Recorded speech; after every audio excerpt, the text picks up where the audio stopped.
Hi, everyone, and welcome. My name is Alex Camlin, and on behalf of Society of Printers, I want to welcome you to our December event, which is Afrikan Alphabets with Saki Mafundikwa.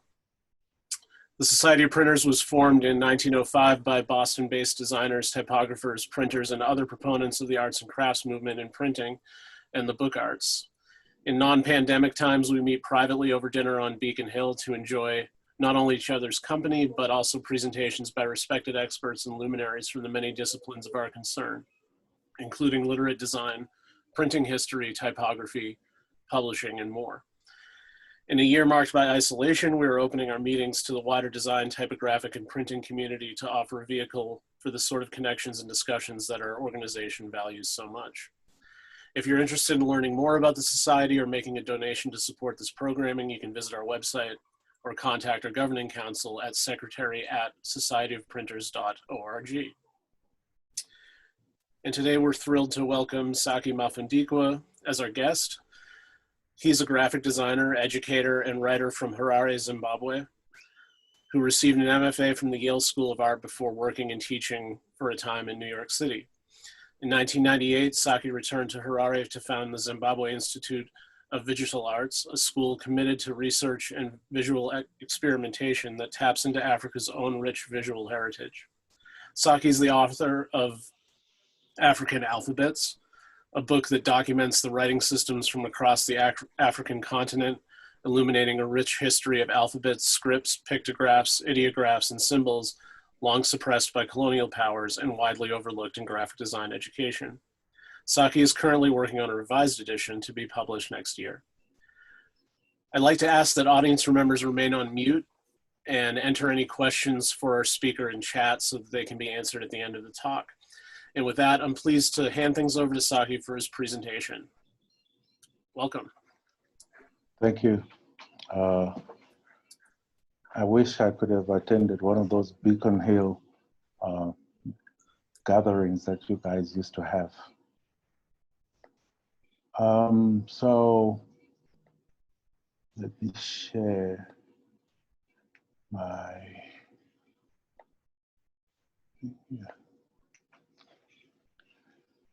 Okay, so it's very good to be here tonight, this evening. I'm going to share pretty much my work for the last 20 years. And I'm glad that it's not just printers here, but also typographers and other designers. So this is where I'm from, right here, Southern Africa, landlocked. And my country is Zimbabwe. The name comes from this 11th century structure. It was a big city made entirely of stone. So Zimbabwe means houses made of stone. It is actually an architectural wonder in that the rocks, the granite blocks, are not held together by mortar, but by the way they were engineered, I guess. The walls were engineered. And my son here, Teacher Kunda, gives a perspective of how high, how tall that building is. It is a UNESCO World Heritage Site. And it seems Zimbabwe is, stone is really in our DNA, because Zimbabwe is one of the, well, some of the top stone sculptures in the world are found in Zimbabwe. But we are also notorious for having had the highest inflation rate ever recorded by humanity. Around the year 2008, I think we maxed it 1,000,000% inflation. That's when we were printing notes pretty much on a daily basis. And I think the largest note that we printed was $100 trillion. and they couldn't buy you a loaf of bread. But on the other hand, Harare is quite a beautiful city, small city, about 1 million people. And this is our Central Park, which we call Africa Unity Square. Just a few months ago in September, that was our spring, when the jacarandas are in bloom, we become a purple city. Over the 20 years of running the school, which I'm going to talk about shortly, I guess we became famous for carving or crafting a sort of like African aesthetic, African design sensibility. And I'm famous for my look within mantra, which was made famous during the TED Talk that I gave in 2013. So the school, Zimbabwe Institute of Vigital Arts. Some people ask me, why Vigital? Well, because initially it was Zimbabwe Institute of Visual Arts, but the school was made possible by the advent of the digital revolution, multimedia, the World Wide Web. All these things happened while I was in New York, and I saw my way clear to starting a design school in my country. And so the influence or the inspiration for the logo here, Ziva, are these chevron shapes that are found at the Great Zimbabwe, the structure I showed you at the beginning. And I don't know where the time went, but December 2019, I realized that we had done 20 years. And so I felt like I had a story to tell the world about what happened in those 20 years. Unfortunately, in June this year, we lost Margaret Martin, who was a teacher, a mentor, and a friend. She was really instrumental while I was teaching at Cooper Union in encouraging me to return home and start the school. So I just want to pay homage to her right here. This is where it all started, in this small Dutch style building in Harare. That's the first Ziva building. And on day one, which was the 1st of February, 1999, this guy came in. He was my first student.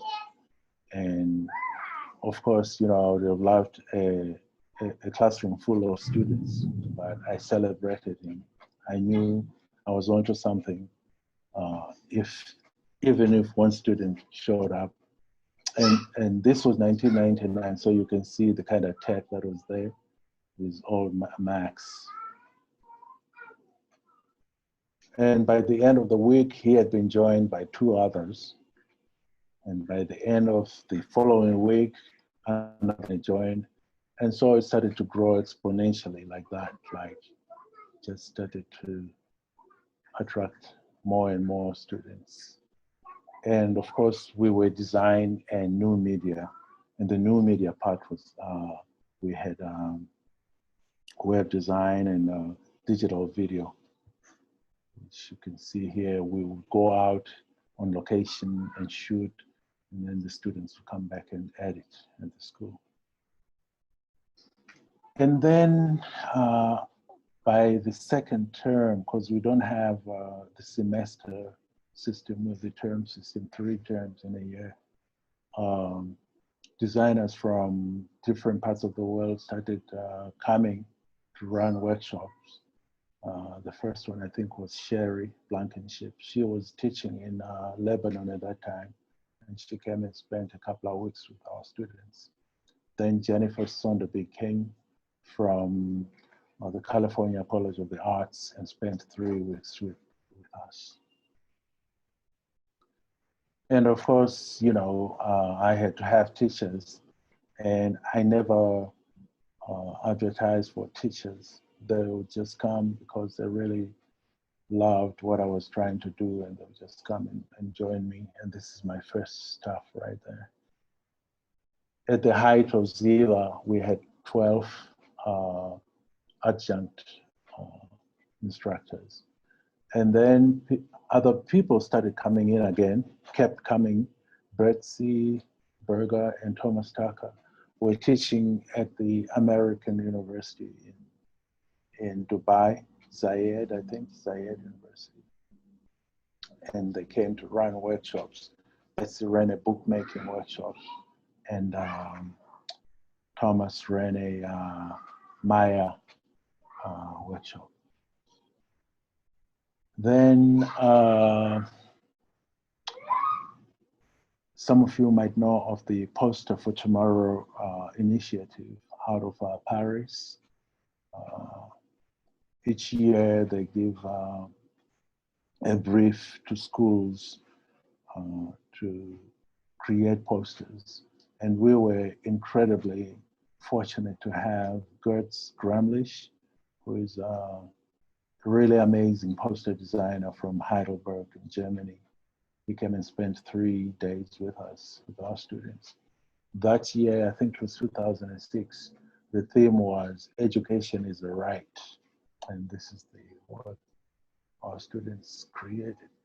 Oh, before we go there, just pictures of students as the numbers grew. And then, of course, graduation is always the happiest day of the year. And in the corner here, I take the graduates out for a drink and we have a jolly good time.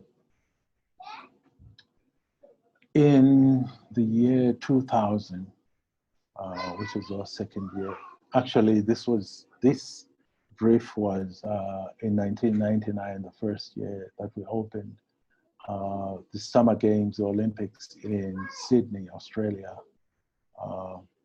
They chose a number of schools. The initiative was actually run by a school in Paris. They invited us to produce posters. The theme was justice, the Olympics and human rights, actually. And our students were not computer literate, so all the work was done by hand, which the organizers found very refreshing because everybody else did their posters on computers. And this is my baby, my favorite project that I give the students, which is designing alphabets, fonts. And mind you, I take them the first term, they are freshmen, they don't know anything about typography, they don't know what a font is, they don't know what kerning is, and that's just how I love them, you know. And the idea here is for the students to appreciate the complexities of letter form design. Because when you look at typefaces or letter forms, they look so quote unquote simple until you start drawing them. And basically, the project is called Designing a Letter Form from an Alphabet from Nature. And this is the work that they do.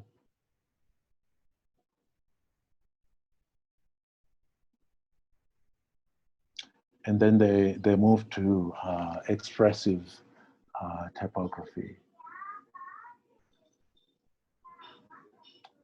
And these are the posters that the students did with Gertz Gramlich, the theme being Education is a Right.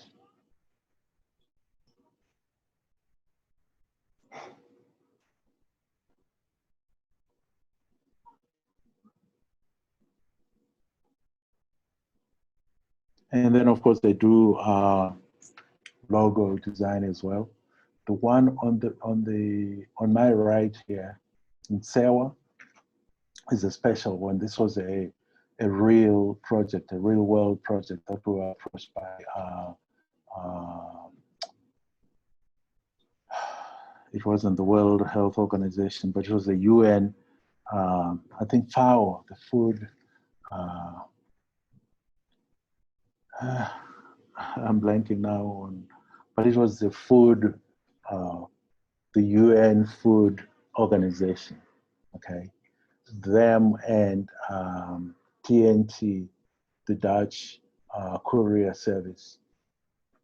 So Nseo was an initiative for long distance drivers, trying to help them with the HIV pandemic, which hit Africa so badly.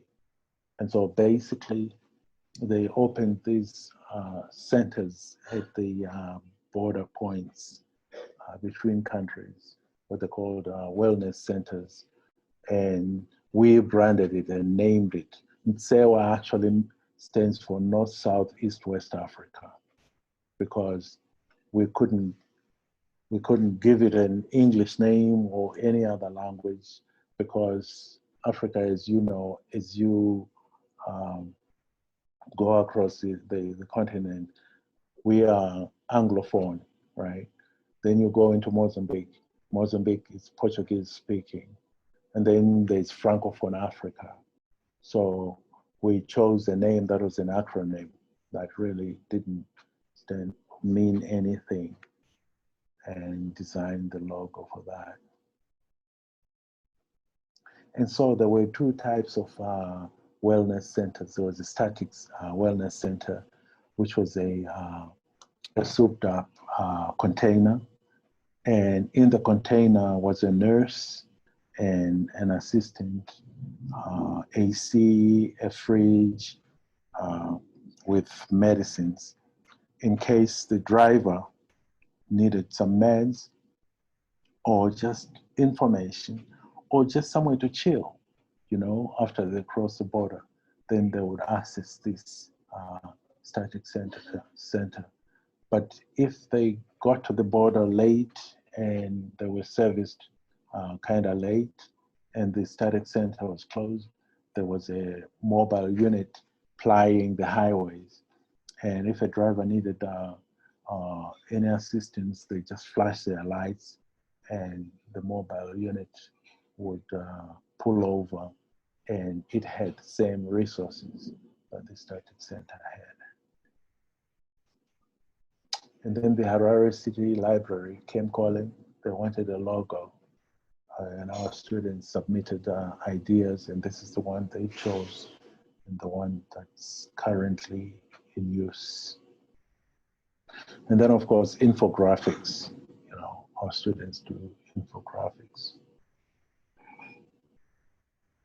Right. And so after I got back home in '98, I noticed that, well, Zimbabweans love live music.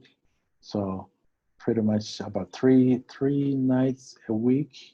The big one, of course, being Friday night, there's live music somewhere. And then I noticed that there were these really cool hand-screened posters announcing these music shows.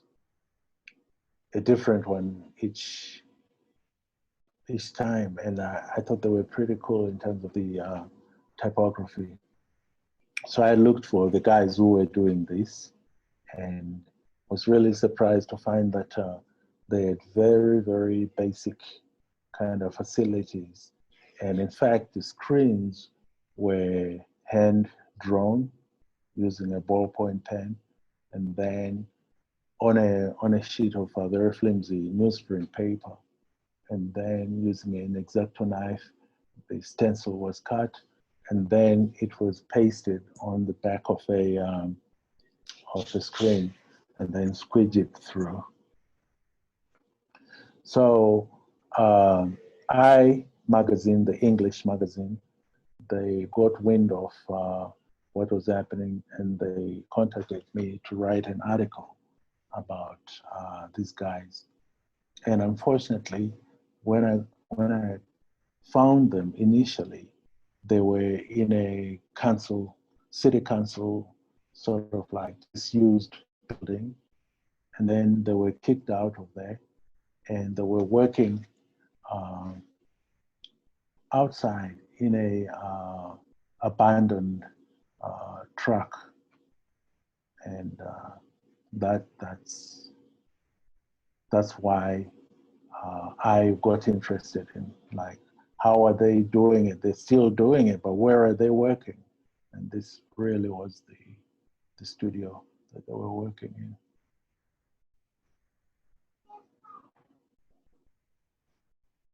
And here I just want to say that my interests are not just like in African writing systems, but in really global writing systems, like Hangul from Korea, which, I mean, I just love the story of Hangul, how the king, the emperor Sejong, felt that the Korean people deserved their own writing system.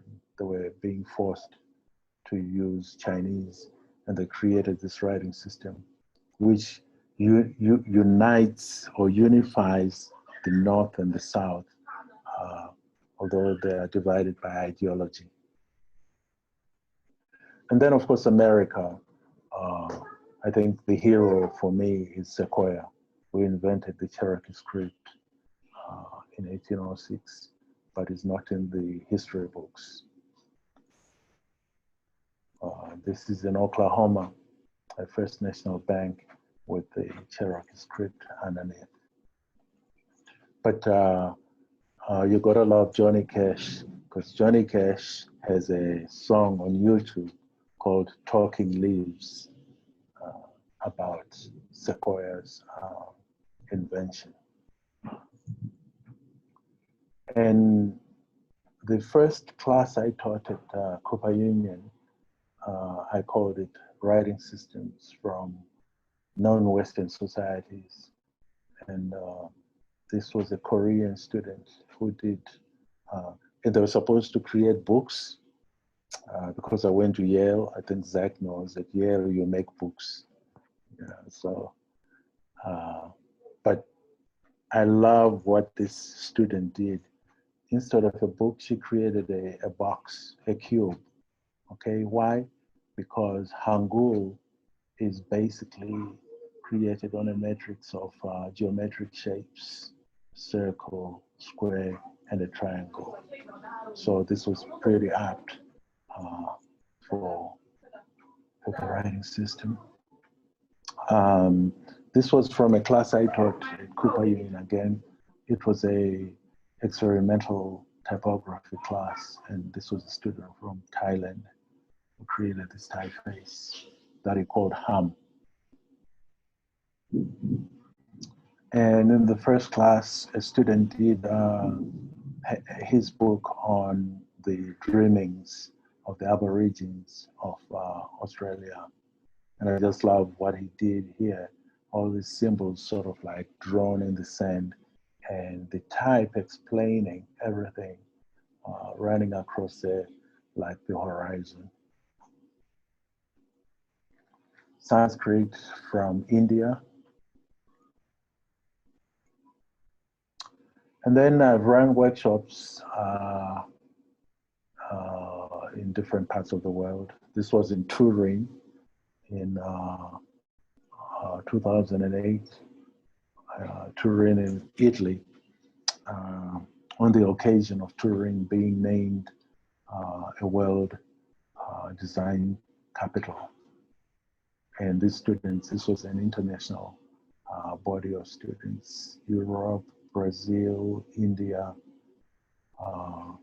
the United Arab Emirates, Turkey, Lebanon. And the theme was multi-vessel. That was the theme of the EcoGrada conference. And so we took the word multi-vessel, and the students designed an alphabet on that, and then developed it into these full alphabets.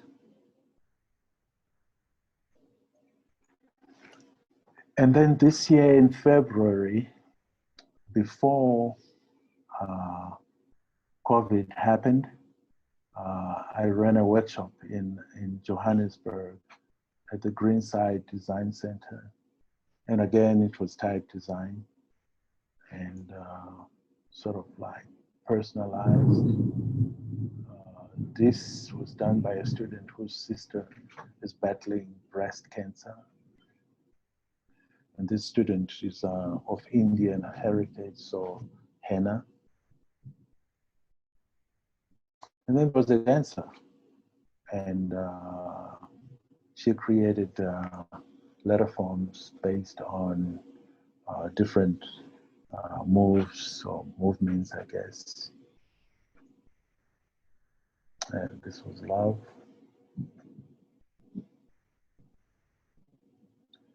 And then I'm going to share with you the work I have done in Seattle at the Cornish College of the Arts, posters that I designed with the students. The class was a social, what do you call it? Social, anyway, this was in 2017, after Trump took over, and there was a lot of hurting among the students. And so students did posters based on their experiences, their fears of what was coming. This student is from Vietnam, and his father had never talked to him about how he left Vietnam and ended up in Seattle until he saw this poster that the student did. And he broke down and cried and explained to his son what had happened. Well, Standing Rock, we know it was happening at that time. And the wall, this was how the students, this is a darker student. And luckily, very painful, but luckily in the end, she was able to stay in the country. And how, even with the war, sometimes with education, we were able to cross over into America from other countries. And then we did 2018, commemorating the Declaration of Human Rights 70 years later, how times have changed and how the articles don't really mean not relevant to the times anymore. As you can see here, these symbols here indicating the genders. Over here, Seattle is one of the wealthiest cities, not only in America, but in the world. But it has a horrendous record of homelessness. And of course, this is a student from outside, from Latin America, how he feels about the welcoming or lack of in America. I think these are self-explanatory.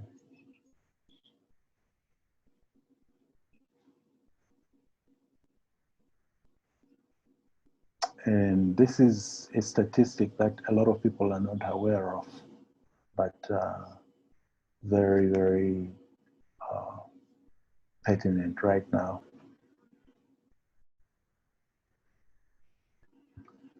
The Japanese internment, this suitcase was actually used by the grandmother of the student who did this.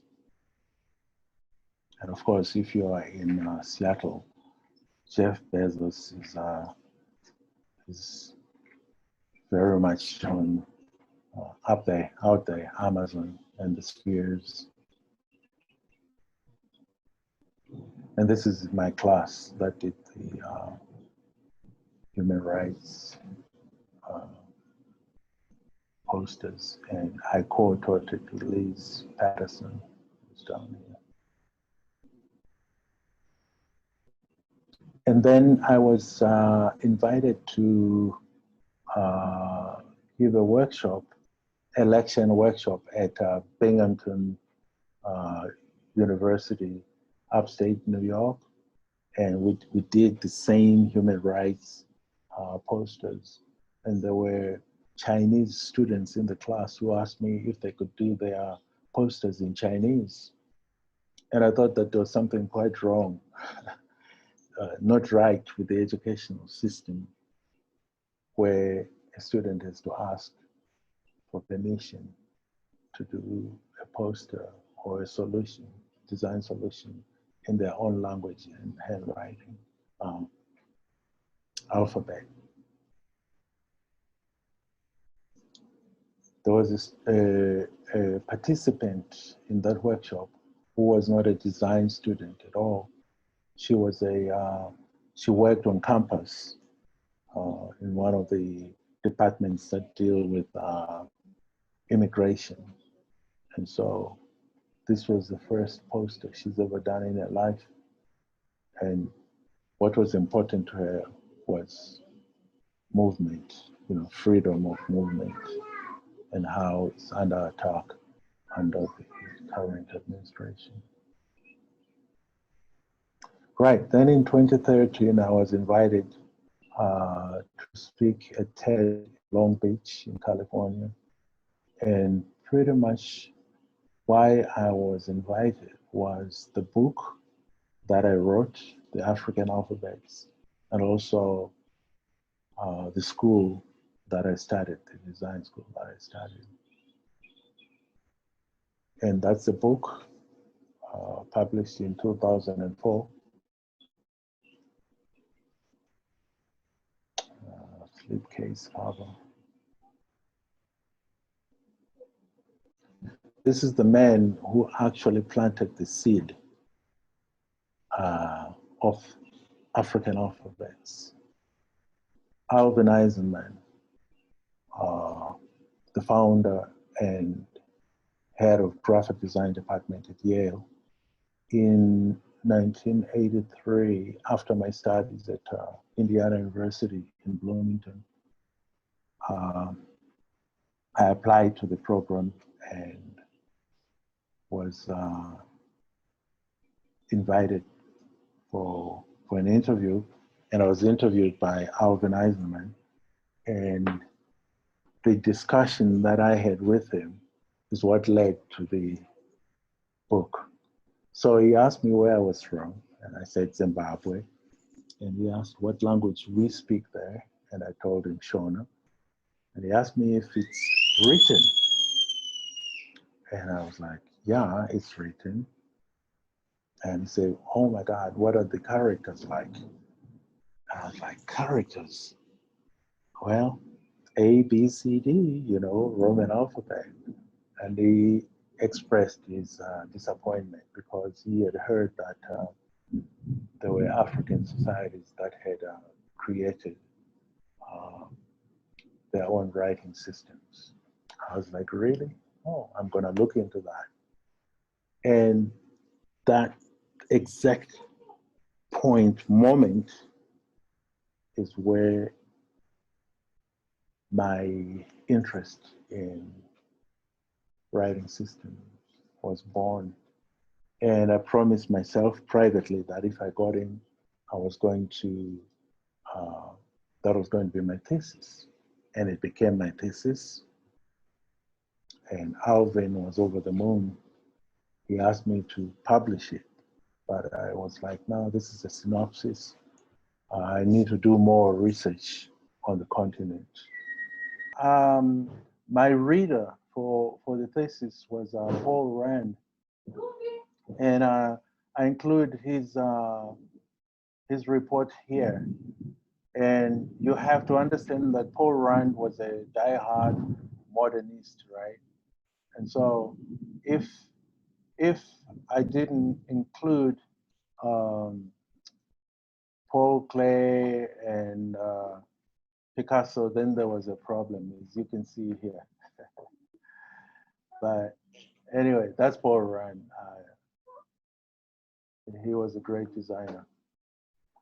And then on the left here is a photo of my class with the amazing and I think the teacher that really had an impact on my life, both as a human being and also as a teacher.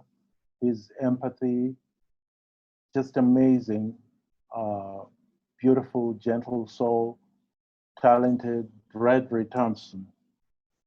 Okay. And so I had to include this because it taught me so much about typography, how typography can be used expressively, and the fact that it was inspired by African masks just was like the icing on the cake. Love, love, love, love, Bradbury Thompson. So we go to the book. In the book, I start with what we call proto-writing symbols, like this Zibidi from southern Nigeria of the Ejagam people. Some more Zibidi. And then we move to secret society writing systems that were used by secret religious societies in Nigeria, in the Congo, and taken to the New World during slavery, and alive and well today in places like Haiti, where they are voodoo, Brazil, Candomblé, and Cuba, Santeria. In fact, they are alive and well there, and not so much in Africa, where they came from. Jokwe pictograph from Angola. This is the creation of the world. Adinkra symbols of the Akan people of Ghana and Cote d'Ivoire. Again, very, very ancient, from way, way back, but still alive and well today. And my favorite one is the Sankofa, which is go back to the past, go and get it and learn from the past. And the printing, since some of you guys are printers, you'll be interested in knowing how they did that. They would take calabashes, right? And then cut them up and cut out stencils and then print on fabric or on paper, as you see on the left here.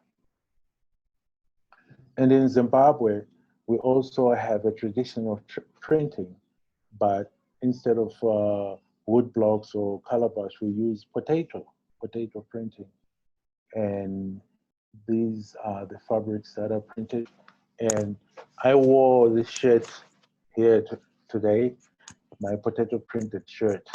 It's called Kudinda in Shona. Kudinda means to stamp or to print, okay? And they make really beautiful fabrics.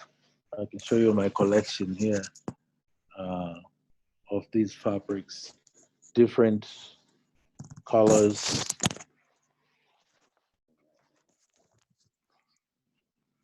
Sorry, I'm now messing with my microphone and headphones here. But I thought I would just share with you some of my collection. Okay. And of course, you know, Kuba cloth from the Congo. A lot of it is woven. Some of it is applique, which is sewn, and some of them is drawn onto the on fabric. This is by the Mbuti of the rainforest in the Congo. This is what they call back cloth. So basically they take the bark of a tree and pound it until they make these sheets.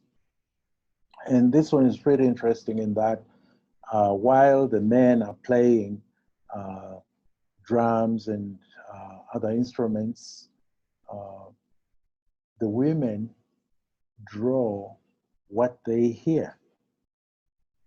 Okay, this is the interpretation of the music. So in a way, it's like a musical score, which is pretty amazing. And what they use to draw with is like they sharpen these sticks and then use dyes made out of flower petals, soils, and other natural materials. Now, the Lukasa is a pretty amazing invention from the Congo again. It's both a divination board and a memory device, pretty much an African tablet, which predates the iPad and other tablets by centuries. And I really think that the tablet was invented in Africa. And I love how even ergonomically correct it is. You put it in your palm like that, hold it here. So now we come to the book, Actual Writing Systems That Were Invented. King Ibrahim Joya of the Bamon Kingdom in Cameroon invented a writing system at the age of 25 in 1896. And these are the symbols. They are syllabaries, which means that each syllable stands for each symbol stands for a syllable. And it shows its development. These are the original symbols, and this is what it looks like today. Now, I wrote quite a bit here because this is important, especially for the printers. Njoya is known to have invented a printing press, right? So, but no images are available of what that printing press was, okay? But what's known is that it was, it used copper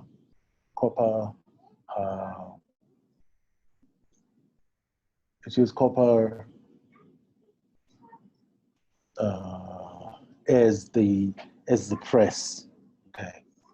So this inkwell made of brass was found in the palace, in King Joya's palace. And people were mystified by these symbols, which they know from the writing system that he invented, but they didn't understand what the use of it was until Conrad Trussecher, he is from St. John's University in New York, and he's a scholar of African writing systems.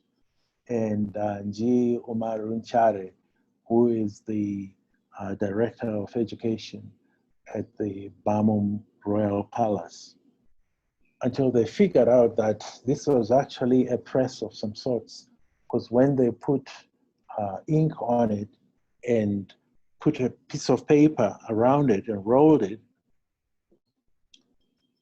it was actually Njoya's seal, the king's seal.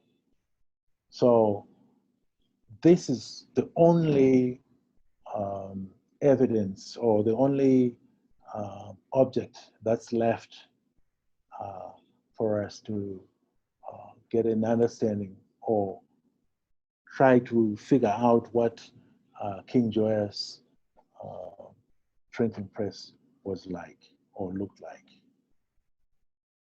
Okay, so he figured out that if you put the figures, the symbols in reverse, and you apply ink and put a piece of paper, then you would get the the letters or the words to read correctly.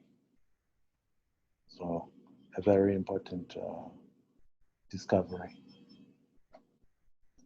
In South Africa is the Bantu symbol writing, as you can see here.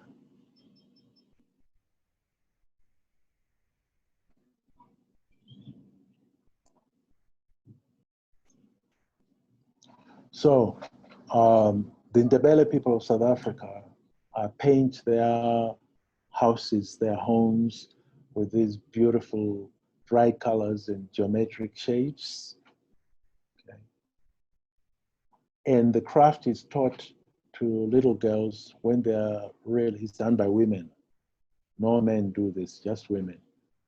And they teach the craft to little girls when they're very, very young. And so they get better as they, with age, as they grow up. And between 1997 and 2000, British Airways had a corporate identity program where they went around the world and picked artists that's representative of where they are from. I can see here, this is Japan. And South Africa did a Ndebele painting on one of those 707 tail fins. And the woman who did that is the queen of the Ndebele house painting. She turned 80 this year. Her name is Esther Mahlangu. She's a doctor now, Dr. Esther Mahlangu. And she has become an international artist, has done very incredibly well for herself, painted a BMW car, I think in the 90s. And today she has graduated to do doing accents on Rolls-Royce cars. So the queen of Ndebele painting, Esther Mahlangu.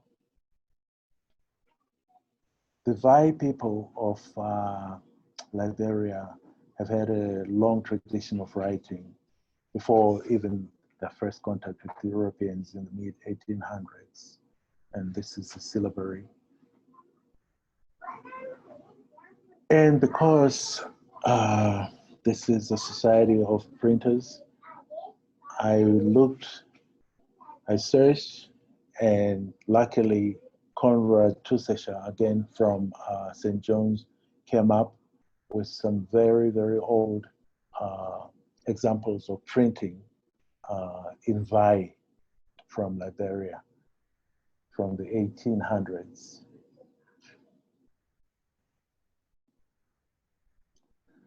In 2017, I attended TED Global in Arusha in Tanzania, and someone from Liberia brought me a present that I value very much.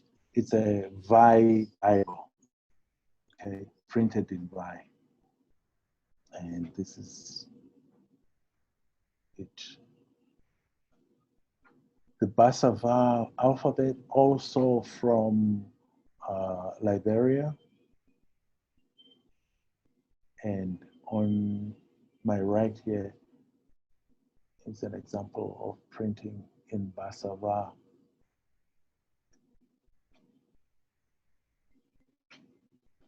The Mende syllabary looks like Vai, but unlike Vai, it reads from right to left, most likely because of influence of the Arabic, which is Islam is very big in West Africa. And of course, one of the oldest writing systems, not only in Africa, but in the world, is Ge'ez or Ethiopic. And in Ethiopia, everything is in Roman alphabet and in Ge'ez, which is used to write Amharic, you know, their flagship airline they use buoyant planes, and when you're on board, everything is in English. Exit signs, exit, and then Amharic underneath. Toilet sign, everything. They are in-flight magazine, both languages. And of course, in Ethiopia, fractals are pretty big, especially in their crosses, the Ethiopian processional crosses. And this book here by Ron Eglash is a book that I would highly recommend to anyone who's interested in Africa design, and also just Africa's accomplishments and contributions to the world of design. So a few years ago, I was approached by this initiative. It's called the Missing Scripts Project. And basically, they have gone around the world and discovered the world's 293 writing systems, okay? And their job is to make them Unicode friendly so that they can be used on computers, okay? So what they did was, these are the ones of the whole world from everywhere in the world. And these are the 36 writing systems from Africa. And this was great for me, especially since I'm working on the new book, because there have been new inventions of alphabets or writing systems since my book was published in 2004. So what they do is they pick one representative symbol and redesign it, digitize it. Then a year ago, I think, these guys these are your neighbors, they're from Maine, Jamra Patel. They designed Kigelia, which is the typeface, they call a typeface for Africa. And they picked a number of writing systems and designed them as typefaces, which can be used on computers. And, excuse me, they've been licensed by Microsoft and will appear in Windows or Microsoft Suites software. And in Africa, from Africa, there's Adlam, Giz, which is the Australian, the Ethiopian one, Nko, Osmania, Tifinagh, and Vai. And in my book, in my new book, these are the new typefaces, or the typefaces that weren't invented or that I didn't know about when my book was published.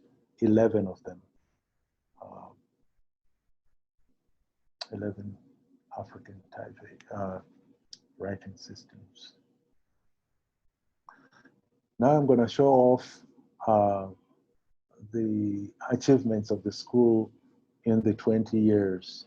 I'm just going to show you very quickly my students who make me proud. I'm like a father, you know, when your children do well.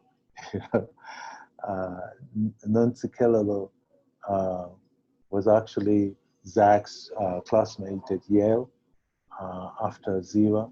She's now a professor of design at Virginia Commonwealth University, as well as being an artist and designer in her own right.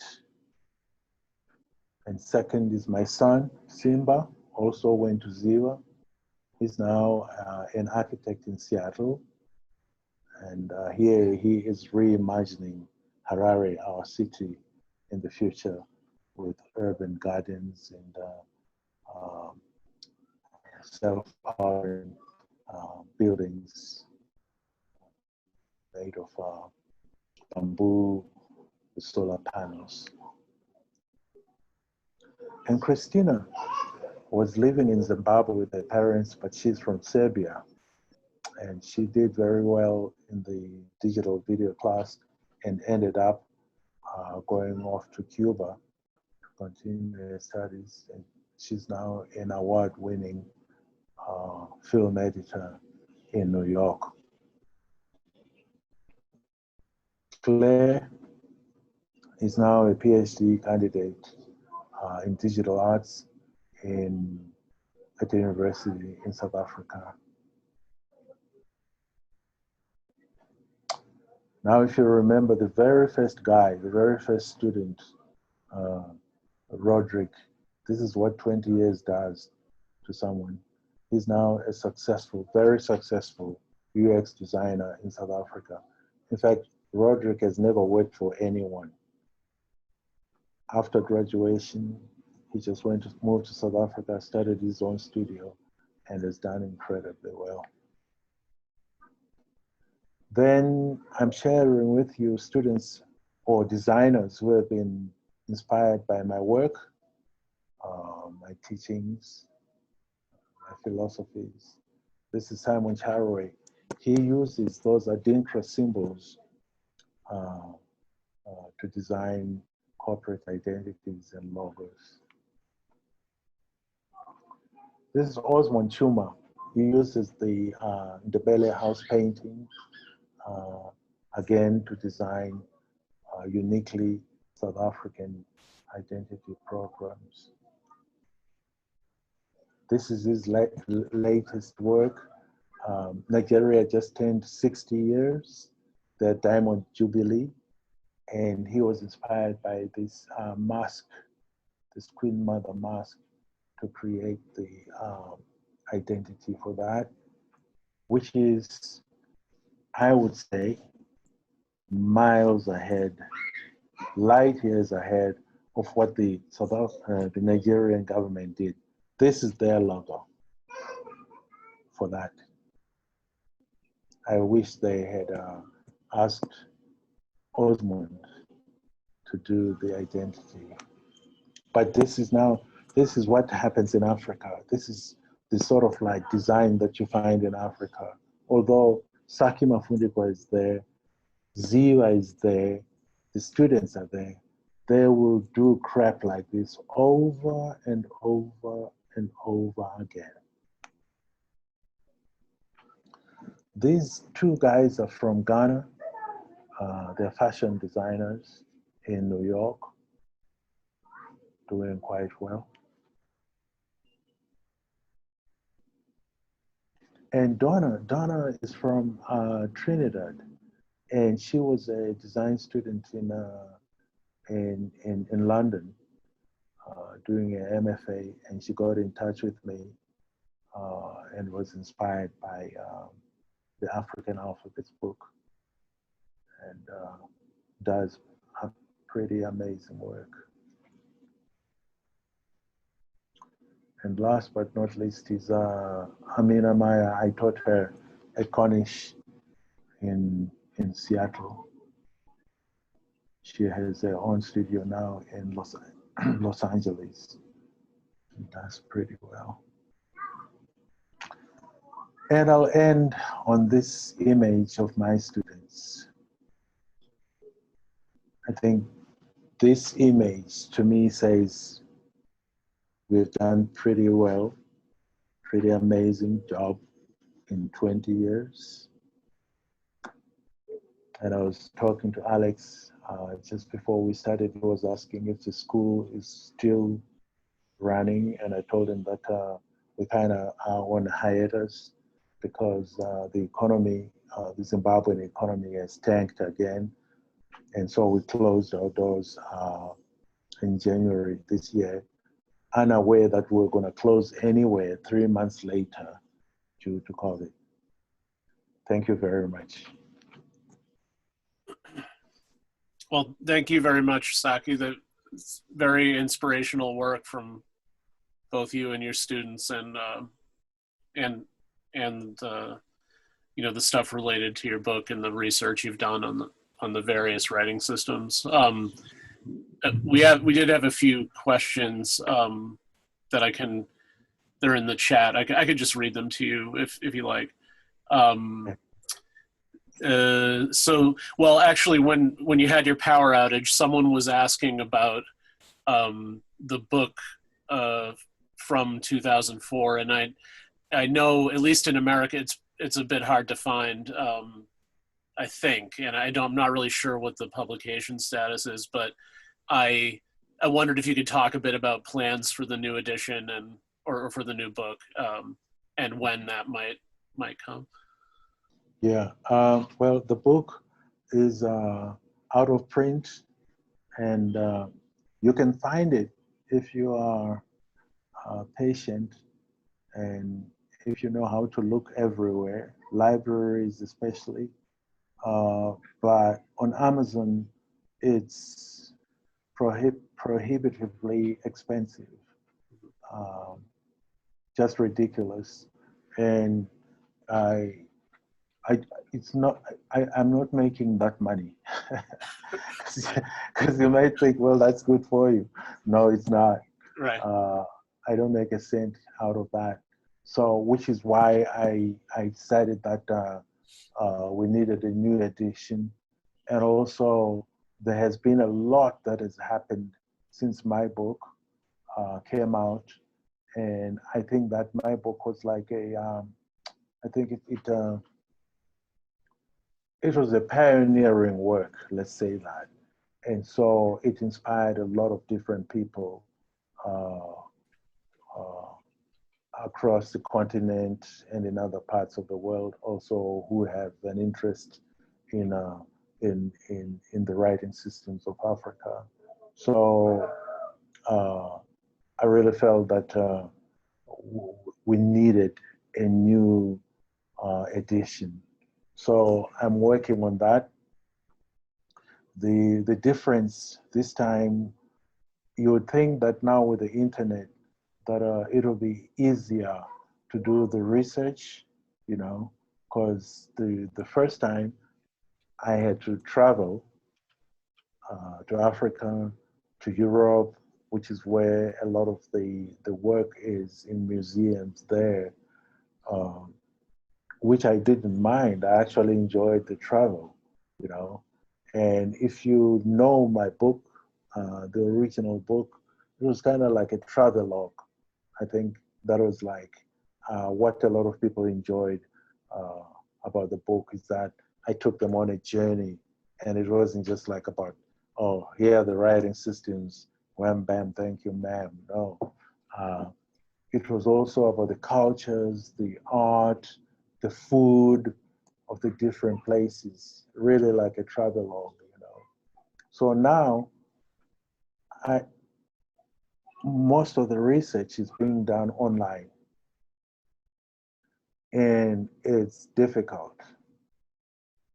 I know the people, you know, who have created the new typefaces, the new writing systems, but getting them to get back to you is just like mission impossible. Very, very difficult. And some people ask me upfront, you know, how much are you going to pay me? Right. You know, and yeah, so it's difficult. It's quite difficult. There is a prospective publisher or a number of publishers, but I haven't really settled on the final one yet. And the world has changed. Way back then, you know, you'd get a publisher who would give you a fairly nice advance to do your research, and you know, not anymore. Right. And some people have asked me, why don't you self-publish? Well, it's not so easy self-publishing a book like mine. It's not a novel, you know. It's like a very, very art, full of art and color, and so it's difficult. I haven't figured out. Of course, I would love to self-publish, you know, but people forget that to self-publish you need money, you know, capital, because it's going to have to be printed, and then of course there's distribution and all that. So those are some of the challenges that have come with how publishing has changed, you know, the environment, the landscape has changed. Right. So I'm dealing with those challenges. Okay. So I guess Zach actually wrote in a question, and he was asking about the examples you showed of the 19th century printing using the VI syllabary. He's just asking what or who or what they were printed for and who printed them. I think you said they were from the 19th century. Yeah, or yes. 18th. Yeah. The first one was from London, the London Geographic Society or something like that. And and then the others were literature or booklets that were printed in Liberia. It's sort of like, I would assume that they created printing presses that used the VI writing system. And somebody actually invented a VI typewriter, but there are no images left of it. It's no longer in use. There are no images, and or even like it's hard to find examples of what the typing looked like. So material is not easy to find. It takes a hardcore researcher like Conrad Tushera.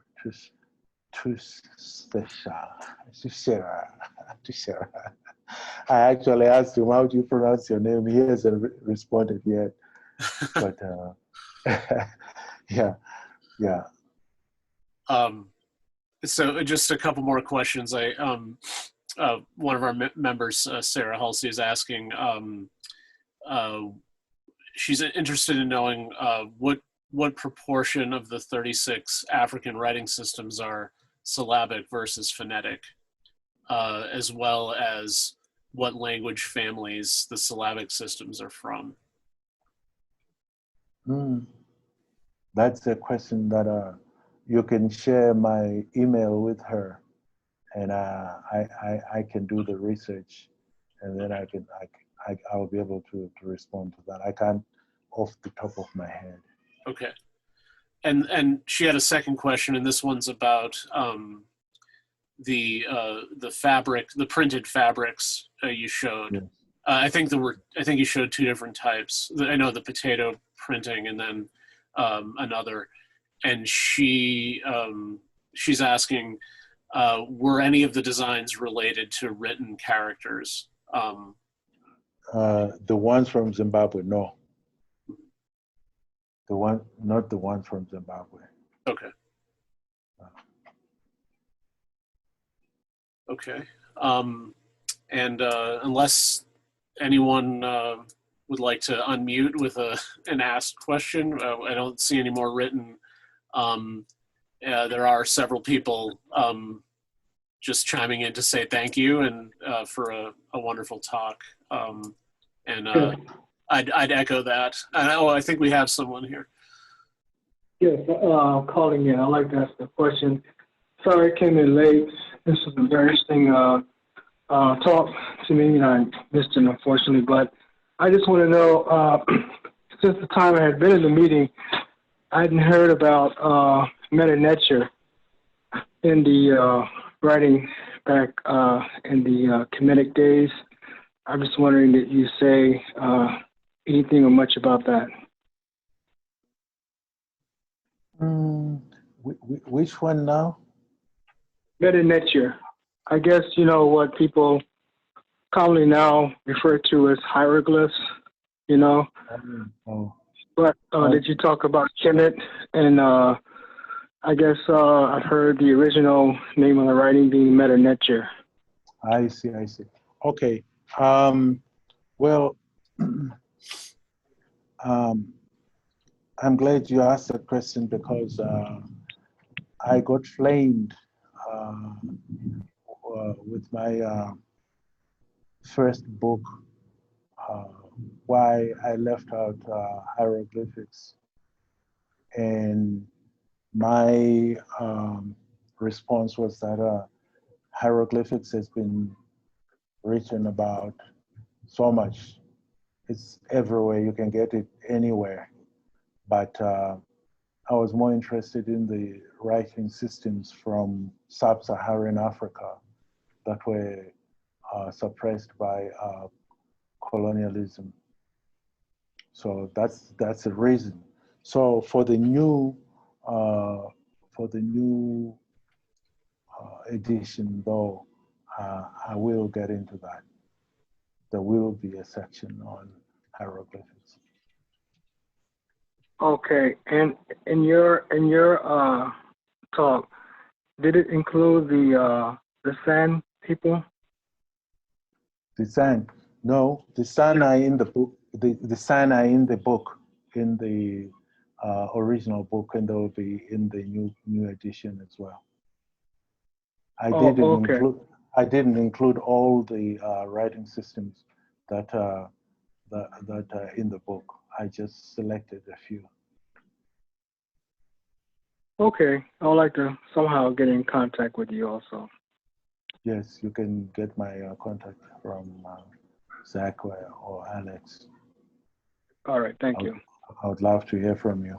Yes. Thank you. Sure. Saki, I just had one more question. First of all, thanks for the talk. This was fantastic. My question is just, is there an easy way for us to get updated about the plans to publish the book next year? Yeah, I actually, I have a website that I'm developing. It's already online, it's live, but it needs a lot of work. But you can go to it, it's sakimafundikwa.com. So any news information will be on sakimafundikwa.com. Just be kind, you know, when you get to the website. It's a work in progress, and I'm so busy, you know. I'm supposed to work on it like weekly, but you know how it is. I know all too well. Yeah. Yeah. I think that's everyone's disclaimer on their website is don't look too hard. Right. Yeah. Okay, and then for everyone, Zach was kind enough to just put the link to Saki's website in there, so you can look right now if you like in the chat. Okay, well, if there aren't any other questions, just again to echo what Zach said, thanks so much for joining us today. It was a really eye-opening talk and just really amazing work from both you and your students. Thank you. All right, and thanks again, and thanks everyone for joining us today.